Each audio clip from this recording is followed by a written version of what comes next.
And now, ladies and gentlemen in attendance and boxing fans joining us around the world, live from the T-Mobile Arena in Las Vegas, it's time for the main event of the evening. Wonder, can his fighting spirit and zest for combat carry the day once again? Well, if his body language is any indication, he's already out in the middle of the ring.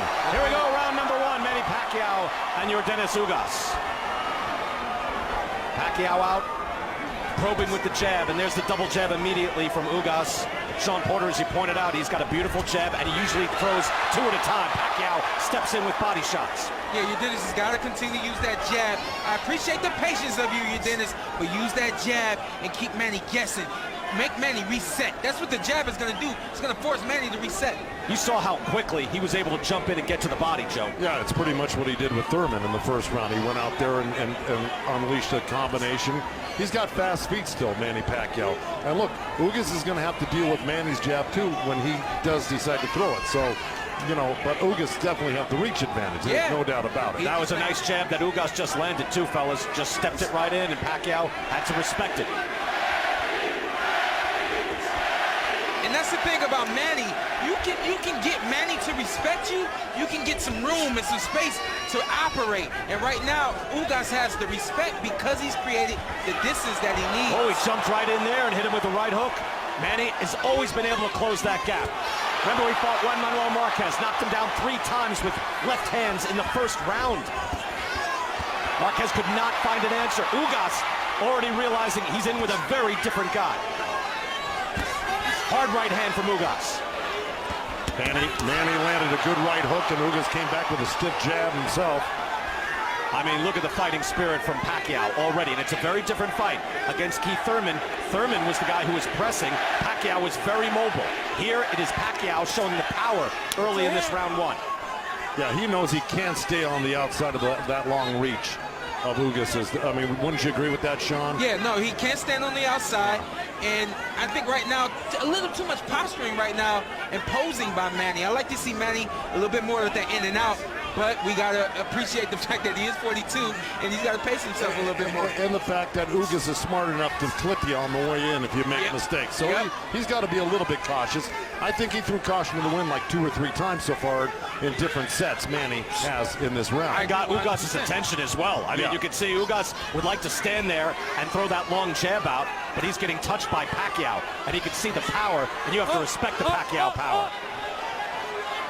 Paquaio says bring that up. So does Russell Mora. Yep. Well, that's one thing that Ugas does well.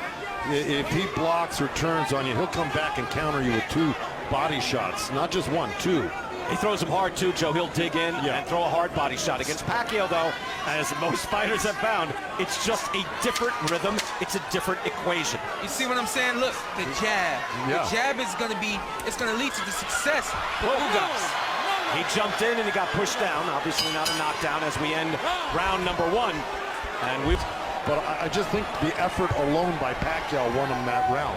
I agree, but the thing that I liked about Ugas was he wasn't afraid to use his jab to keep Manny off of him. But the other thing, that push at the end of the round, the respect.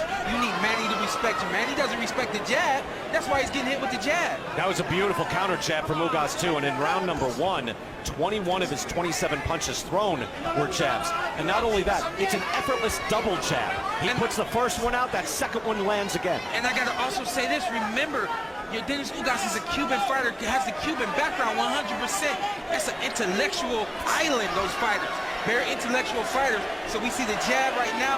Ugas is working accordingly.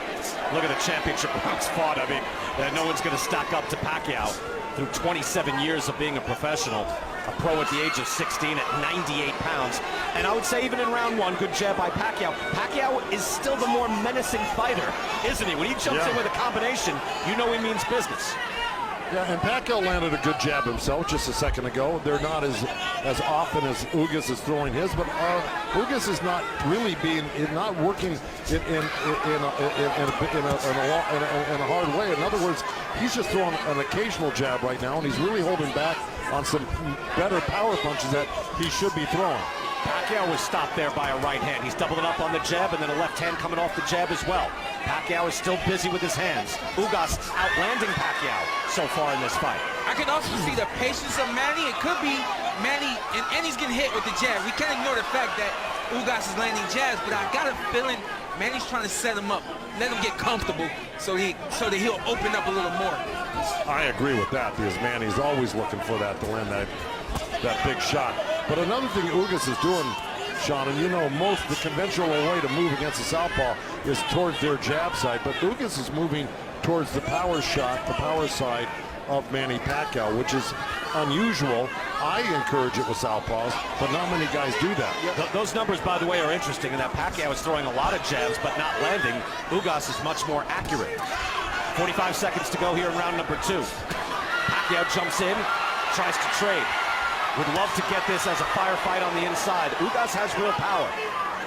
Pacquiao has to respect that right hand coming up the middle. Yeah, and again, there it is. Pacquiao and Ugas both landed good uppercuts to the belly in that last exchange, one each. Very good round of boxing by Ugas.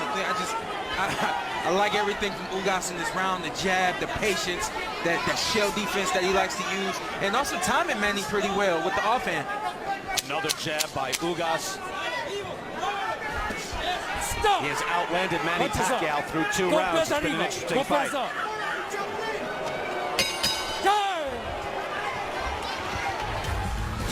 Dennis Ugas' fiancée ringside here as we get into round number 3, and I'm keeping a close eye on the jab connect, 17-6 in favor of Yordenis Ugas as Pacquiao jumps in with a jab immediately. And the physicality right there of Ugas to push him off. I like that. That's right, but Russell Mora just warned him for doing that because you know you can't push off. It's not legal. Yeah, you're right. You know. But to be there and gain his respect, not going to get pushed around. Exactly. You know, probably not going to deter Manny Pacquiao much. I mean, getting pushed, especially if he's got the backing of the referee right now. So he's, you know, like I say, Pacquiao's is going to win these rounds just by sheer, you know, action, just by keeping his hands busy. Because right now, Ugas is not busy. Don't you agree? No, he's not busy this round. I gave Ugas the second round, and the reason why I gave Ugas the second round is because of his jab, and he was a little more busy in the second than he is now here in the third. But I'll tell you what, he's giving Manny Pacquiao a puzzle to solve. Good right there. Good right hand there by Ugas comes in right after Pacquiao had a counter jab back in. But that right hand gets his attention. Pacquiao tries to go to war. Another right hand by Ugas. I'll tell you what that is. That's a great right Cuban hook. It's like a right. It's not straight, but it's not a hook. It comes around your glove, well, that's and right. Manny's not ready for that punch. Ugas able to block those shots from Pacquiao, at least those. You see the punches landed. Still quite close, and we've got a real fight. We expected it, and we're getting it. But see that right hand, that little looper right hand that he's throwing, it's only possible because he's edging on the right side, on Manny Pacquiao's left side. So he's got a nice little view there, and that's how he's landing it. Plus, it's trying to set up that straight right hand. He wants to give him a little taste around the corner and then come down the middle with it eventually. And guess what? Manny isn't using his feet. We can speak to him being 42, but he's got to start to use his legs and give Ugas a different look beyond those fast hands that he has. And what's the look you're looking for? I'm looking for in and out. I'm looking for pivots. Pacquiao bounced Ugas up to the ropes right after he ate a strong right hand. You'll have to make this a war. If you stand at distance, it'll end up like that. Ugas is able to fight at distance with that beautiful long jab. Here's what we knew when we fought Ugas. We knew that he wouldn't move his feet very well, and we knew that we would have a good chance of outboxing him. I moved a lot in that fight because I knew that Ugas didn't have the kind of feet that I have. Ugas doesn't have the feet that Manny has, but Manny's not using them right now. Yeah, Pacquiao was not moving around the ring. You're right, not mobile. He was very mobile 2 years ago. You know what it looks like? Big hook right there. Again, you know what it looks like to me? Looks to me like he just wants to bowl his way right through Ugas. Yeah. And he's not interested in doing angles or anything else. He wants to go get him. He wanted a piece of Ugas there, no question about it. We're through 3 rounds.